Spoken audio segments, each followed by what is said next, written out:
तुमचं नवीन एका व्हिडिओमध्ये मनापासून स्वागत करते। तर कालच्या व्हिडिओमध्ये तुम्ही बघितलं असेल की आम्ही डीमार्टला गेलो होतो। तर ॲक्च्युली म्हणजे हे ज्या वेळेला मला विचारत होती की काय काय घ्यायचं आहे, तर त्यावेळेला मी फक्त म्हटलेलं काय नाही, भावासाठी फक्त एक टॉवेल आणि तेल आणि एक थोडंसं काहीतरी घ्यायचं आहे, म्हणजे डाळी वगैरे थोडंसं असं, म्हणजे थोडीच शॉपिंग करायची आहे असं सांगितलं होतं। पण डीमार्टमध्ये गेल्यावर आता माहिती आहे की आपलं काय होतं कसं होतं, कारण म्हणजे आपण जे आपल्याला जे माहिती लक्षात नसते की हे घ्यायचं आहे ते घ्यायचं आहे ते सुद्धा तिथं आपल्याला आठवतं आणि आपण मग घेतो। सो तसंच झालं, म्हणजे थोडंसंच काहीतरी घ्यायचं म्हणून आम्ही गेलो होतो आणि सडन प्लॅन ठरला होता। आम्ही असं काही सकाळपासून असं प्लॅनिंग केलं नव्हतं की डीमार्टला जायचं आहे, अचानकच दुपारनंतर ठरवलं आम्ही आणि मग आम्ही गेलो। सो आता काय काय शॉपिंग, म्हणजे शॉपिंग नाही, काय काय आम्ही घेतलं ते तुमच्यासोबत शेअर करते। सो चलो, थोडंसंच म्हणजे किती असतं ते तुम्हाला दाखवते। तर हे बघा, एवढ्या ह्या 2 पिशव्या भरलेलं आहे साहित्य। थोडंसंच काय नाही, थोडंसंच घ्यायचं आहे असं म्हणून मी त्यांना घेऊन गेले होते डीमार्टला आणि एवढ्या 2 पिशव्या भरून आणलेलं आहे। सो आता काय काय घेतलेलं आहे, काय काय साहित्य आहे ते तुम्हाला दाखवते। सो चलो। तर पहिला हा फॅमिली पॅक बिस्किट पुडा घेतला, नंतर हाच तो टॉवेल ज्याच्यासाठी आम्ही गेलो होतो आणि आम्ही एवढं सगळं घेऊन आलोय। तर भावासाठी मला टॉवेल घ्यायचा होता, मग हा आधी त्याला टॉवेल घेतला आणि छान आहे, खूप मस्त आहे। 199 म्हणजे 200 रुपये समथिंग आहे, छान आहे, एकदम सॉफ्ट। नंतर हे घेतलं, हे पूजा वगैरे करताना बसायला किंवा उपासना वगैरे करताना बसण्यासाठी हे घेतलं, हे छान आहे। आणि मेन मला काय घ्यायचे होते तर सोफ्यावर घालण्यासाठी बेडशीट घ्यायचे होते। सो म्हणून मग एक बेडशीट घेतलं, सिंगल बेडशीट। आणि मी जे आधी एक वापरत होते त्याची लेंथ खूपच कमी होती, म्हणजे ते व्यवस्थित बसत नव्हतं, म्हणून मग त्याच्यासाठी एक मला बेडशीट घ्यायचं होतं। आणि हे पण छान आहे, म्हणजे 150 रुपयाला हे मला मिळालं।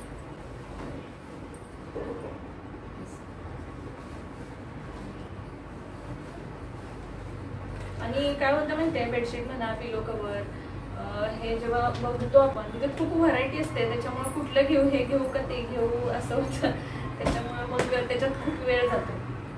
आणि हे 2 पिलो कवर साधे असेच घेतले। आणि नंतर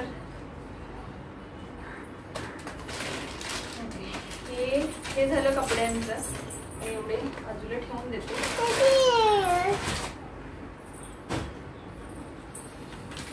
नंतर हे देवासाठी तेल घेतलंय भावा, हा थंड आहे घेतला, इथं बस इथं बस, भावाचा आवडता।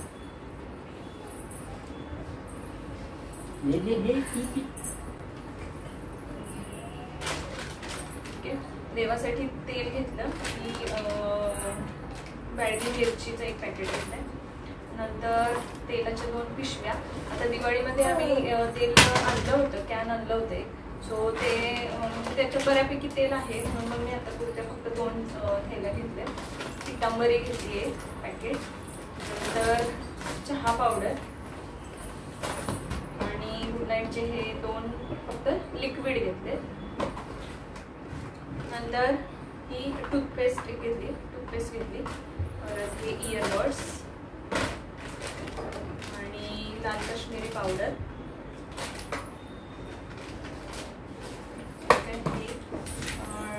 ट्रेनिक्स हे घेतलं, कारण हे सारखं लागतं बऱ्यापैकी। आणि डीमार्टमध्ये कसं होतं, म्हणजे आता ह्या बारीक सारीक गोष्टी आपल्या लक्षात नसतात की घ्यायचं वगैरे, पण तिथे गेले ना हे समोर डोळ्यासमोर दिसलं की आपल्याला लक्षात येतं की बाबा हे घ्यायचं आहे। मग तसंच मला इयरबड्स आणि हे पण, म्हणजे खूप दिवस इयरबड्स पण संपले होते आणि ट्रेनिक्स पण संपलं होतं, पण तिथे गेल्यावर मला हे दिसलं म्हणून पटकन मी हे घेऊन टाकलं। आणि हे चिरणं, आता मला वाटतं मी खूप वेळा असं करंज्या वगैरे केल्या होत्या, पण दरवेळेला मी ते घ्यायचं विसरत असते आणि आज मला आणायचं तिथं दिसलं म्हणून मग मी ती चिरणी। नंतर हे लायझॉल आणि हार्पिक घेतलं, तर नायझॉल पण संपलं होतं, हार्पिक पण थोडंसंच आहे. तर आता गेलो आहे NIC म्हणून तर हे घेऊया. डिटर्जंट पावडर घेतली आहे आणि साबण. आता आंघोळचे साबण आणि भांड्यांचे साबण सगळे होते स्टॉकला, फक्त कपड्याचे नव्हते. कपड्याचे आता हे सगळं किचन मधले. हे बासमती तांदूळ, बासमतीच आहेत ना, बासमती तांदूळ. कधीतरी पुलाव वगैरे करायचा असेल तर त्याच्यासाठी घेतलं आहे 1 किलो. आणि पोहे घेतले किती किलो आहेत काय माहिती आता, हे 1-1.5 किलो असते नाही, बरोबर 1 किलो आहे. आणि पोहे नंतर हे आहे साखर 1-1.5 किलो घेतली. आता ऑलरेडी 1-1.5 किलो घरी आहे, पण म्हटलं आता ती पण संपली तर मग कधी आणायला जायचं, म्हणून मग साखर सुद्धा घेतली.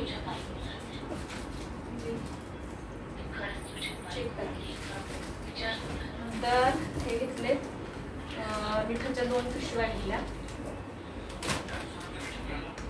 भावात हे लाव की सगळं घे, तुला ते.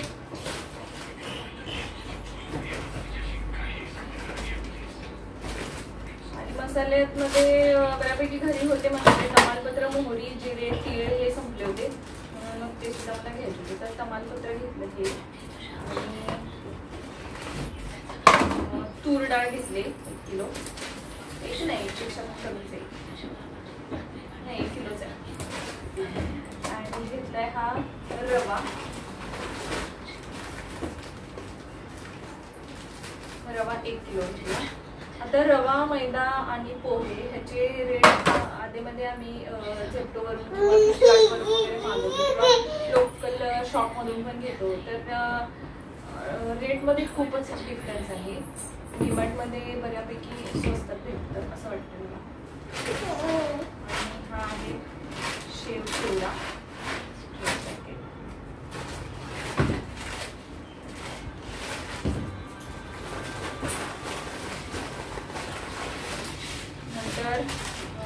ही घेतले मोहरी, परत बडीशेप आणि भाजलेली धना डाळ हे पण घेतलंय.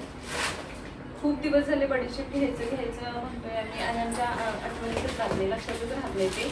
आणि असं कधीतरी नॉनव्हेज केलं की मग जेवण झाल्यावर लक्षात येतं, अरे बडीशेप आणायची विसरते, बडीशेप आणायची विसरते. मला जिरे वगैरे घेताना ना तिथं बाजूला दिसलं ते बडीशेप दिसलं, पांढरे तीळ आणि जिरे. तर हे आहे मूग डाळ आहे का उडीद डाळ आहे, ही आहे उडीद डाळ. उडीद डाळ पूर्णच संपली होती, उडीद डाळ घेतली. नंतर हे घेतले शेंगदाणे. परत हे आहे मटकी. मटकी मला सारखी लागत असते, कारण टिफिनला वगैरे सारखी देत असते, सो मटकी घेतली. हे आहेत हिरवे वाटाणे, म्हटलं कधीतरी उसळ वगैरे करता येईल. भावात पिल्लू ओय इकडे ना, कुठे गेला तुला? ती बॉटल घे आणि ते दे मला. अजून काय झालं ते द्या हो जरा सर, उठ ना जरा बस. तर आमचा बघा हा मोठा माणूस आला भावात. आणि हे स्क्रबर घेतले 4. परत अजून काय राहिलं, हा तांदळाचं पीठ. तर तांदळाचं बाबू उठ ना मग कुठे आहे बघ. तर तांदळाचं पीठ मी विकत का घेतलं, तर दरवेळेला मी थोडंसं तांदूळ दळूनच आणते आणि तेच वापरत असते तांदळाचं पीठ. पण आता तांदूळ दळपायला घातले तर माझ्याकडे उरणारच नव्हते तांदूळ, म्हणून मग म्हटलं विकतच घेऊया. कधीतरी आता बघितलं तुम्ही मागच्या व्हिडिओमध्ये फिश फ्राय करताना माझ्याकडे तांदळाचं पीठच नव्हतं, तर रवा घालूनच तळले होते. म्हणून मग म्हटलं कधीतरी आधीमध्ये आपल्याला लागतं तांदळाचं पीठ, म्हणून मग हे तांदळाचं पीठ सुद्धा घेतलं. आणि लास्ट उरली आता ही मूग डाळ. मूग डाळ थोडीच होती, म्हणून मग मूग डाळ पण आठवणीने घेतली. सारखं मला मूग डाळ भरपूर म्हणजे सहसा लागत असते डाळ बनवण्यासाठी, सो इतकं सारं साहित्य.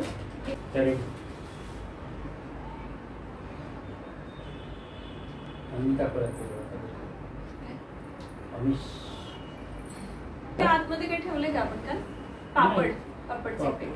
हा, एक पापड उडदाच्या पापडाचं एक पॅकेट घेतलं. तो थोडंसंच घ्यायचं आहे म्हणून गेलो होतो आणि घरी खरेदी करून आले. पण ठीक आहे, लास्ट डीमार्टचा व्हिडिओ जर तुम्ही बघितला असेल तर तो 3-3.5 महिने झाले असतील तेव्हा आम्ही गेलो होतो डीमार्टला. त्याच्यावर आम्ही गेलो नव्हतो म्हणून मग म्हटलं जाऊया. आणि कसं होतं, थोडंसं साहित्य आधीमध्ये संपतं तेव्हा काय आम्ही लोकल शॉपमधून घेतो, तर त्याला काय आता ऑप्शन नाही आहे. आणि डीमार्टमध्ये गेलेल्याचा फायदा हा एकच की म्हणजे फायदा म्हणायचा का तोटा म्हणायचा नाही कळत. फायदा का तोटा म्हणायचं कळत नाही, कारण एखाद दुसरी वस्तू घ्यायला गेलेलो असतो आणि आपण खूप साऱ्या वस्तू घेऊन येतो. तर हा ड्रॉबॅक आहे काय, त्याच्यात फायदा आहे का तोटा आहे काही कळत नाही. पण आरामात आपण एकाच टायमाला सगळं घेऊन येतो, किंवा नंतर असं वाटत नाही की बाबा हे राहिलं ते राहिलं किंवा हे आणायचं होतं ते आणायचं होतं. तर डीमार्टवाल्यांची एक सिस्टीम ती चांगली आहे की आपण एक घ्यायला गेलो की आजूबाजूला आपल्याला बऱ्यापैकी वस्तू दिसतात आणि आपण त्या घेऊन येतो.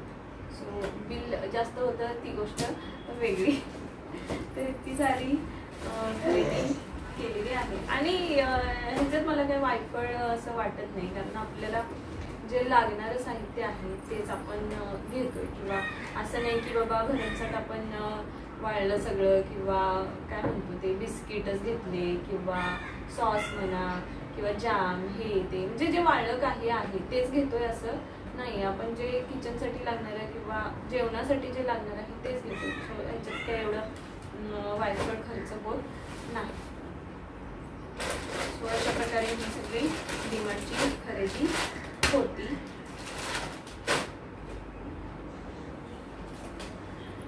तर तुमचं पण डीमार्टमध्ये गेलं तर असंच होते का नक्की मला सांगा कमेंट करून. आणि व्हिडिओ आवडला तर नक्की लाईक करा आणि चॅनलला सबस्क्राईब करायला विसरू नका. ओके, सो आता इथंच थांबते आणि पुन्हा भेटू नवीन एका व्हिडिओमध्ये. तोपर्यंत सर्वांना बाय आणि टेक केअर.